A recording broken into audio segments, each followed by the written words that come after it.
Mesdames et messieurs, bonsoir et bienvenue à cette émission d'Info 9. Les festivités du 100e anniversaire de Macamic sont chose du passé. Alors, pour nous faire une petite rétro, je reçois le président du comité, ou l'ex-président du comité, appelez-les comme vous voulez. Il a fait un travail extraordinaire, M. Gilles Parent. Gilles Parent, bonsoir. Bonsoir, Gaby. Gilles, félicitations à toi, félicitations au comité, félicitations à tous ceux qui se sont impliqués de près ou de loin dans les fêtes du 100e anniversaire. Un succès astronomique, un succès vraiment extraordinaire. Gilles, est-ce qu'on peut dire mission accomplie? Je pense que oui, et disons qu'on a eu, je te dirais, la clé des festivités. C'est vrai qu'on a bien préparé nos affaires, mais ça a été la température. Ça a été la clé du succès. Oui. On n'a pas eu d'été, puis tout à coup, 10 jours, les festivités... je pense qu'il y a eu une activité qui a été retardée un peu, tout simplement. Voilà. On a été vraiment chanceux. Oui. Vraiment chanceux. Ça fait partie, je dirais, du tout. C'est parce que nombreuses activités ont eu lieu à l'extérieur. On le sait par, en tout cas, peu importe. On ne peut pas toutes les nommer, il y en a tellement. Puis c'est pour ça que je dis chapeau à tous ceux. Je sais qu'il y a des activités qui se sont greffées à la dernière minute, puis les gens embarquaient, puis chapeau. Puis moi, je dis tout le temps, la madame était présente, la madame température était là. Hein? Et c'est important. Et puis bravo en tout cas. Gilles, en général, si on chapeaute tout ça, là, même on peut aller aussi il y a quelques années passées, mais on va rester dans les 10 jours de grosses festivités. Moi, si je te demandais, en tant que président, ton impression en général? Bien, écoute, c'est sûr que ça a été une super de belle semaine. Ça a été 10 jours fantastiques. Ah oui. On a eu des échos de tout le comité, dans peu importe dans quoi ils s'impliquaient. Ils nous rapportaient que les gens étaient satisfaits, les gens étaient là, comme tu l'as mentionné, les gens ont participé. On a eu notre dernière réunion il y a une semaine, puis on nous mentionnait tout simplement qu'à la bibliothèque, à l'accueil, il y avait en moyenne 200-250 personnes par jour qui passaient pour voir les expositions, pour s'informer, pour se tenir un peu au parfum. Fait que déjà là, ça tâte le pouls, ça montre que les gens étaient intéressés, les gens ont participé. Puis écoute, moi, je suis très satisfait du travail que l'équipe a fait. Là. Ça a été, oui, parce que c'était pas une grosse équipe. C'était quand même une équipe assez réduite, mais qui a vu à tout. Puis... c'est sûr qu'il y a eu quand même eu des lacunes, mais dirons, si on regarde l'ensemble, parce qu'on ne peut pas satisfaire tout le monde, c'est impossible, mais si on regarde l'ensemble du travail, on est très satisfait. Puis ça a bien roulé. Moi, Gilles, j'ai cherché à la bibliothèque un livre qui disait « Lorsque Macamic fêtera son 100e anniversaire, vous devrez faire ceci. Puis je ne l'ai pas trouvé. Ça, c'est vrai. Mais tu sais, sauf que, réellement, là... Mais c'est un bon point que tu amènes, Gaby, parce que c'est sûr que nous, la dernière assemblée qu'on a eue, on a fait une espèce de post-mortem. Là, on va donner des recommandations au futur comité. Des choses qui ont bien fonctionné, des choses qui ont moins bien fonctionné. Mais ça ne veut pas dire que dans 25 ou dans 50 ans, cette recette-là va être encore bonne. Non. Les gens évoluent. Il y a des choses qui vont avoir changé. C'est ça, exactement. Les gens évoluent, puis, donc c'est difficile. Une chose que parce que j'ai quand même aussi, étant Macamicois pur laine, que j'ai participé beaucoup aussi, j'ai assisté à plusieurs affaires. Puis, et c'est la participation de la population. Elle était là, la population. Oui, puis ça revient à dire ce que je disais tantôt, si on n'avait pas eu la météo, il n'y aurait pas eu les gens. Mais c'est sûr qu'aussi, en ayant la météo, ça attire les gens, mais il faut que les gens se déplacent. C'est ça. Je pense que j'espère juste que ça va donner un coup de pouce aux futurs organismes qui vont organiser d'autres événements. Oui, parce exactement. Je pense qu'on sent une effervescence, ça manquait depuis quelques années. Je pense, Gilles, il y a des activités qui se sont passées dans le cadre du 100e qui peuvent devenir une activité annuelle. On le souhaite. Il y a, mettons, 2 exemples. La parade de bateau. Ben oui! Ça pourrait revenir facilement. Et puis, le tournoi de pêche de Lyon qui a fonctionné fantastique. Puis la première baignade. Ah oui, oui, absolument. Non, mais tu sais, s'il y a des gens qui l'organisent, qui veulent le faire, ça ne demande pas beaucoup d'efforts. Non. Mais il suffit d'être là, puis d'embarquer. Exactement. Et puis, mais nous, ce qu'on a retenu, le comité du 100e, ce qu'on a retenu, c'est que si on se rassemble, si tous les organismes se rassemblent pour faire des activités, c'est donc facile. C'est pas mal plus facile. Les fermières, le club Oui, des parce lions, que, les chevaliers de colons. Tout le monde s'est serré les coudes. C'est des gens qui ont de l'expérience. Oui. Et puis, veut pas, tous les bénévoles se retrouvent dans toutes les Ben comités. oui, c'est sûr. Ben oui, Donc, c'est sûr. Parce qu'on a quand même une ville de 100 000 de population. Voilà. Là, on est 3 000 là, voilà. ou Alors, environ.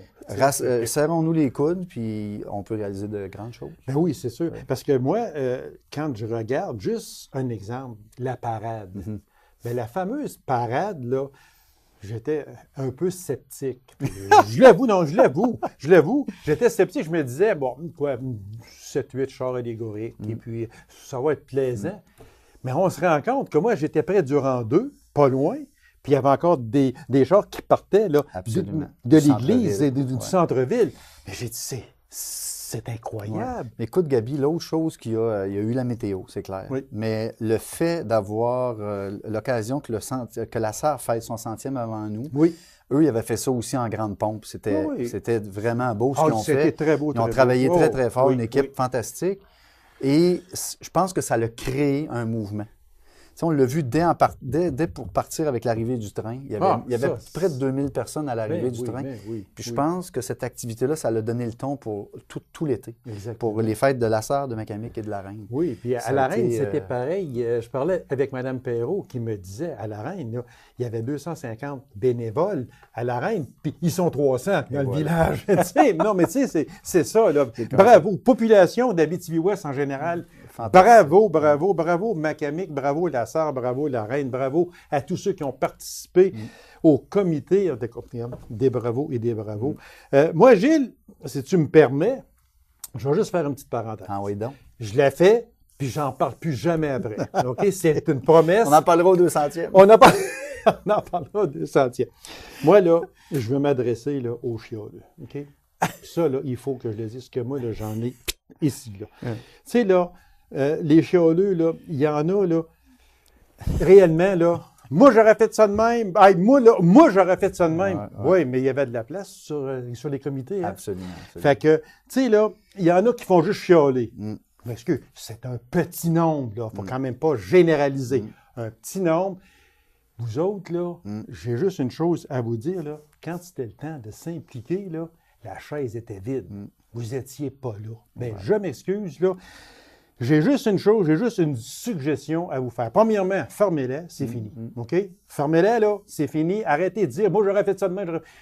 Oui, il y a des choses qui auraient pu être faites autrement. Oui, j'en suis d'accord. J'en suis même un qui a dit, j'ai pas chiolé, j'ai juste dit, ouais, peut-être que s'il avait fait ça de même, mais c'est parfait pareil. C'est champion. Voilà. J'avais dit que je me calmerais. Je vais me calmer, mais c'est parce que je suis tanné d'entendre des mots juste de chioleux. Bien, vous autres, là, les chioleux, là, j'ai juste une affaire à vous dire. Puis après ça, je vais clore ça droite là. Faites application pour le 200e anniversaire, puis impliquez-vous, s'il vous plaît. Bon, voilà. Fait que, ouf, j'ai fini. Non, mais il fallait le dire parce que réellement, là, on en entend moins parler, mais durant les activités, là, moi, j'en ai assez entendu parler là, que j'étais tanné. Ah, c'est sûr que c'est comme, tu sais, il faut avoir le dos, qu'il faut que ça nous glisse un peu sur le dos, comme sur le dos d'un canard. Ça vient tannant, pareil. Oui, mais à un moment donné, il faut se détacher de ça, puis dire, ben, regarde, nous autres, on avance, puis ce qu'on a fait, on l'a fait de bonne foi, du mieux de notre connaissance. Comme tu disais tantôt, il n'y a pas de livre qui explique comment faire ça. Exactement. Sauf que nous, on a eu la chance au départ d'avoir Diane Tremblay qui nous a dirigés à distance, qui est experte là-dedans, qui nous a bien lancés. Puis ensuite, une fois que les roues se sont mis à tourner, mais on a engagé le mouvement, puis on a essayé de garder le momentum. Puis je pense qu'on a bien réussi. Ah, vous avez, pas rien que je parle, vous avez bien réussi, Gilles. Puis encore une fois, moi, je le dirai jamais assez. Bravo. Bravo. Premièrement, au comité. À toi, Gilles, qui as su mener ça d'une main de maître. Et puis, je t'en félicite en plus de ça. Puis, félicitations à tous ceux qui se sont impliqués de près ou de loin. T'es chialeux, s'il vous plaît. S'il vous plaît. OK. Ben, j'avais dit pourtant que je n'en parlerais plus. Oh, j'en ai encore en place, Gilles. Puis aussi, bravo à la population qui a vraiment aussi Absolument. participé. Tu sais, il y avait des conférences de presse en plein hiver. Il y avait 100 personnes à peu près. Il y avait 100 personnes. Une conférence de presse. Moi, je me disais, voyons, c'est quoi, là? Ils viennent-tu annoncer là, que la mécanique a un octroi de millions pour faire. Je ne sais pas, là. Mais c'était pour donner le programme. Les commanditaires étaient là. Les gens. Ça a donné le ton. Les gens ont donné le ton. On a senti que les gens avaient besoin qu'il se passe quelque chose. Oui, exactement. Et puis, déjà, ça a donné le ton, puis ça a été vraiment le fun. Gilles, on va aller, je pense, sur le point culminant. Réellement, le point culminant, là, avec le souper des retrouvailles. 1224 personnes au souper des retrouvailles. Personnellement, puis parce que je n'ai pas été le seul, là, il y avait tellement de monde, mais personnellement, moi, j'ai rencontré de mes anciens confrères de classe, là, ça faisait au-dessus de 50 ans que je n'avais pas vu. On se sautait des bras, les larmes nous coulaient, mais j'en ai vu combien de ça, là, je pense que c'était réellement le point culminant. Ça a été une belle soirée. C'est sûr que si on parle du souper en tant que tel, il y a eu des petites lacunes. Mais l'activité, tu l'as bien dit, moi, je vois à l'essentiel de ce que tu as dit. Cette soirée-là servait à faire des rencontres. Oui, c'était ça, oui. Plus que le souper en tant que tel. Parce que moi, j'ai eu l'occasion de rencontrer des gens qui cherchaient une personne. Ben, je dis, je l'ai vu, cette personne-là. Hein? Ben oui, ben viens-t'en, je vais aller te la montrer. Ça a été vraiment plaisant de refaire des connexions entre des gens qui voulaient se revoir. Ça, chapeau, ça a été vraiment le fun. La seule défaut de ça, c'est que c'est trop court. Oui, c'est ça. Puis hein. comme, tu sais, je sais qu'il y a des gens qui, bon, ils ont chialé un peu sur, bon, ça a été long. Mais moi, là, j'aurais pas eu de dessert, puis ça m'aurait pas dérangé partout. Non, regarde, parce que là, on partait de notre table pour s'en aller en arrière. On prenait 20 minutes, 25 minutes, parce qu'on rencontrait tellement de personnes qu'on n'avait pas vues. Moi, j'ai vu du monde. Mes anciens patrons au ministère des Transports que j'ai rencontrés, c'est génial, ça rappelle les c'est vraiment, là, c'était vraiment le clou. Moi, j'ai mis deux choses, là, la parade et le souper des retrouvailles. Je pense que c'était là, deux choses qui ont vraiment... C'était le point culminant, il ne faut pas se le cacher. C'est clair qu'on avait beaucoup d'activités qui nous amenaient vers ce sommet-là, si on veut. Mais c'était la soirée de Manon Morin. C'est elle qui était responsable. Puis en passant, Manon, un travail fantastique. Manon, elle a bien travaillé. Puis écoute, ça s'est très bien réalisé. C'est sûr qu'on a eu aussi la part de Radium qui a travaillé là-dedans au niveau des billets, de la billetterie. Oui, exactement. En fait, c'est ça, c'est quand les gens se rassemblent et travaillent ensemble, on arrive à des beaux résultats. Oui. Moi, c'est ce que je retiens de cette expérience. Exactement, oui, puis bravo encore. Juste, il reste 2 points, il reste 1 minute environ. Des articles promotionnels, est-ce qu'il en reste? Puis si les gens voudraient en avoir, est-ce qu'on peut en avoir encore? Il en reste en grosse quantité. Là, jusqu'aux fêtes, ça reste encore disponible à la ville ou à la bibliothèque. Il faut s'informer à un ou l'autre. Il faut aller là. Oui. Et puis, il y en aura toujours de disponibles jusqu'à épuisement des stocks. C'est sûr qu'on n'en refera pas d'autres. Non. Tant qu'il va en rester, il y en aura à vendre. Il y en a à vendre. Okay. À la bibliothèque ou à l'hôtel de ville, vous allez avoir toutes les informations. Et en terminant, la fameuse capsule temporelle qui est encore ouverte. Oui, on devait le faire cet été, mais on s'est rendu compte que finalement, il y en a plusieurs qui n'avaient pas eu de message. Okay. Donc, on a étiré ça, on va faire ça fin décembre. Ah, OK. Alors, fin décembre, ça va se faire à la bibliothèque. On va en parler un petit peu plus, non? Oui. On va déterminer qu'est-ce qu'on va faire comme activité, mais ça va possiblement se faire un dimanche. Je vais te réinviter à ce moment-là à venir mettre le clou, à venir mettre le cadenas sur la capsule, qui devrait, en principe, peut-être que je m'avance, mais qui pourrait peut-être être en permanence à la bibliothèque pendant 25 ans, parce qu'elle sera ouverte en 2042. Voilà. Puis on invite les gens à aller mettre des enveloppes dedans. Des objets, toutes sortes de choses. C'est ça. Moi, c'est tout fait déjà. Gilles, encore une fois, merci. Félicitations à toi et à ton équipe.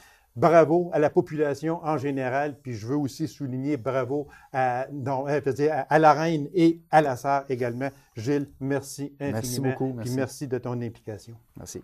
Alors, mesdames et messieurs, courte pause et on vous revient immédiatement après. Restez avec nous.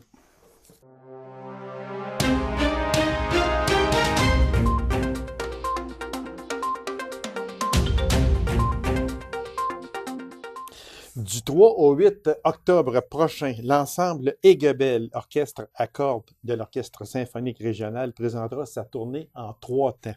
Alors, pour nous en parler, je reçois le toujours très dynamique directeur musical de l'OSR Abitibi-Témiscamingue, Monsieur Jacques Marchand. Monsieur Marchand, bonsoir. Bien, bonsoir. Toujours un plaisir de vous recevoir, Monsieur Marchand. Puis Merci. je le dirai jamais assez. Vous êtes un virtuose, un maître de la musique. Je sais que vous allez dire, oh, ben non. Mais oui, vous composez d'une manière extraordinaire. Je suis avec vos concerts. Vous venez avec Alain Lefebvre. À chaque fois, je vais vous voir. Puis c'est toujours, c'est calme d'entendre l'orchestre. Merci. Merci. C'est vraiment, là, c'est un concert de tout repos. Puis ceux qui connaissent Alain Lefebvre, quel pianiste extraordinaire. Vous aimez travailler avec lui? Oui, parce que ce que j'aime avec lui, c'est qu'on travaille dans un respect mutuel. Oui, OK. Puis parce que souvent, j'ai travaillé avec des vedettes, c'est des gens de carrière, et souvent, bon, ils te regardent un peu de haut. Là. Alain, on travaille au même niveau, on se comprend, on a la même philosophie musicale.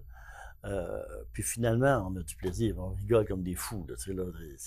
C'était vraiment plaisant. C'est vraiment c'est un chic type dans toute l'acceptation du mot. Et quel pianiste! On le voit là. On sort un petit peu là, du sujet, mais c'est tellement passionnant. Puis quand on le regarde, quand on l'entend, on le voit pas, OK. Mais quand on le regarde, il est près de nous. Moi, il était peut-être à 30 pieds de moi, là, à peu près. Puis, quelle concentration, là. On voit que c'est une passion, c'est intense. Même, je pense que le tonnerre tomberait sur sa bâtisse, puis il continuerait à jouer pareil. C'est vraiment, c'est une passion. Oui. Puis ce qui est plaisant aussi, qui c'est embêtant aussi pour, dépendant des deux sens, c'est jamais pareil d'un soir à l'autre. Ah, ouais? C'est toujours passionné. Les tempos vont changer. Il va ralentir une place, il va ralentir une autre place le lendemain. On ne peut pas travailler avec lui avec des acquis puis dire, gars, ça va aller bien. Il faut toujours être sur le radar, comme on dit. Puis ça, j'aime ça. Oui, mais quand même, le chef d'orchestre comme vous, vous devez suivre, pas à peu près. Vous suivez toujours. Là. Mais ce matin-là, il me semble que vous devez porter une attention peut-être spéciale. Ah oui, il faut être vraiment connecté. Puis il y a une communication. Ça doit être télépathique aussi, je ne sais pas. Ça se peut, parce qu'on sent qu'il joue. Par le jeu, je sais qu'il s'en va là. Puis je réagis tout ça. On a du plaisir ensemble. Juste une petite parenthèse en terminant. Vous n'êtes pas obligé de me répondre, mais est-ce qu'il peut revenir en région en 2018? Non, pas en 2018. Okay. Pas en 2018. Ça sera peut-être un peu plus tard. Oui.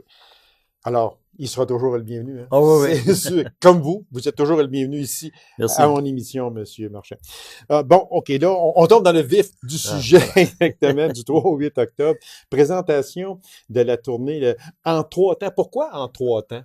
Bien, c'est parce que quand on bâtit un programme, on a un certain nombre de minutes à remplir.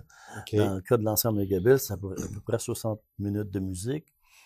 Bon, fait qu'à un moment donné, on choisit des pièces aussi en fonction de la durée, puis essayer de trouver un lien entre tout le programme. Et puis, je me suis retrouvé à remplir mon 60 minutes avec trois œuvres. Okay. Des œuvres qui ont même plusieurs mouvements, là, mais... Oui. Et puis, je dis, bon, ben, c'est 3 œuvres vraiment, vraiment, vraiment différentes.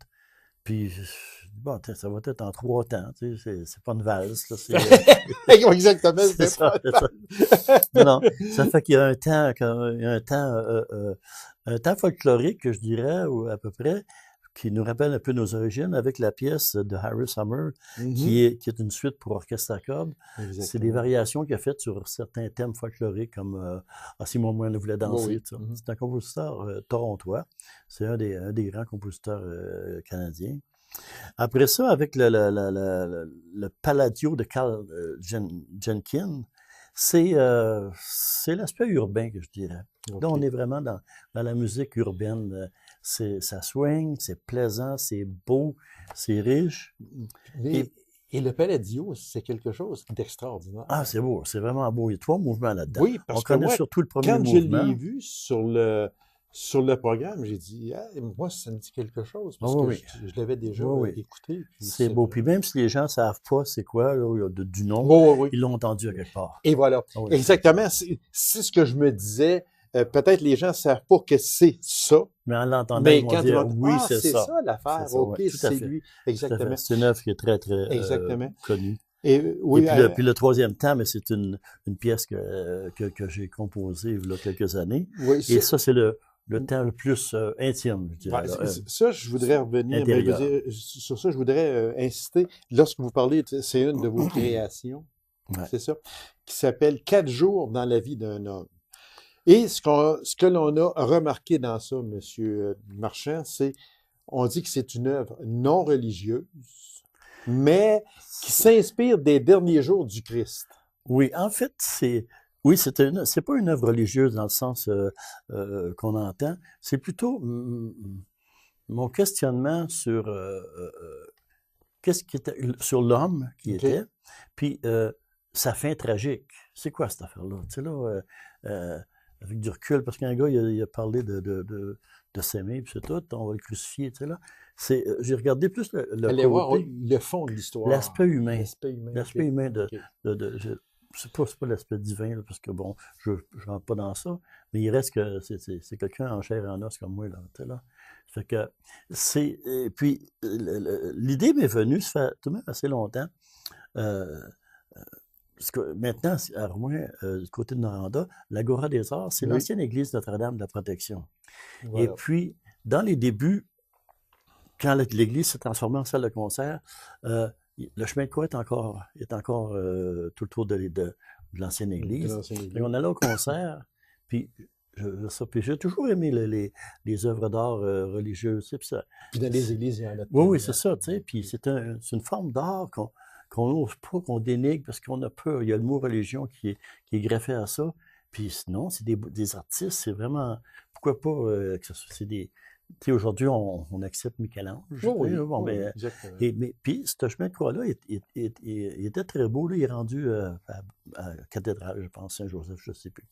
Puis, il y avait ceci de particulier, c'est qu'il était en français et en anglais.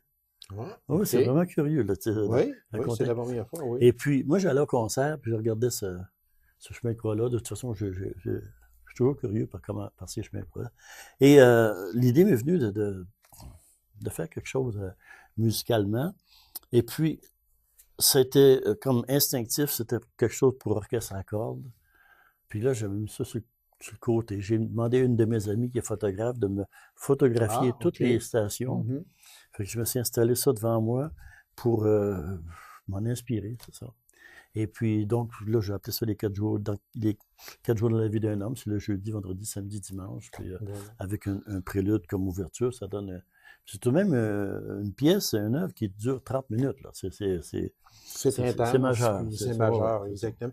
Mais comment on s'inspire? Vous dites, vous aviez devant vous chaque étape. Ouais. On s'inspire. Votre inspiration est venue en les regardant, en fouillant, ou en quoi? On fouille. C'est quand il y a vraiment... c'est le côté mais magique. Elle est là. Mais c'est sûr qu'en regardant ces images-là, si on peut dire, là, c'est l'histoire de l'homme, le quête. Bon, j'ai lu aussi c'est sûr, pour m'en imprégner. Mais tu sais, c'est l'histoire d'un être humain aussi à la base. Voilà, exactement. Oui. Monsieur Marchand, vous me dites que ça dure quand même 30 minutes. Oh oui, c'est tout de même majeur comme pièce. Ça. Juste très vitement, comment ça prend de temps à Jacques Marchand pour écrire une œuvre comme 4 jours dans la vie d'un homme? C'est quand même 30 minutes. C'est long. Sans arrêt. C'est beaucoup. C'est long, oui. Ça s'échelonne peut-être sur 2 ans, 3 ans. Ah, mon Dieu, OK. OK. Bon, on parle pas de moi, là. Non. Okay, mais c'est sûr que c'est pas un travail que je fais du 9 à 5. On s'assoit, puis on fait ça à travers tout le restant du oui, travail. Exactement. C'est le soir, fin de semaine. Des fois, on a des idées, on n'a pas d'idées. Puis, c'est comme écrire un livre. Oui. La personne, elle s'assoit pas, puis elle écrit un livre de 300 ou de 400 pages. d'un coup sec. Non, non, non. Elle en fait un peu, ça. elle peut le mettre de côté 2 semaines, 3 semaines, un mois, oups, là, il vient une idée, puis là, on rentre dedans. Tout à fait. Puis surtout quand on a un autre travail pour gagner sa vie. Oui. On fait ça à temps perdu. Exactement, parce que j'ai Claire Bergeron, qui est une auteure extraordinaire, que je reçois ici à chaque année. C'est ça, elle écrit, elle en est à son 6e roman.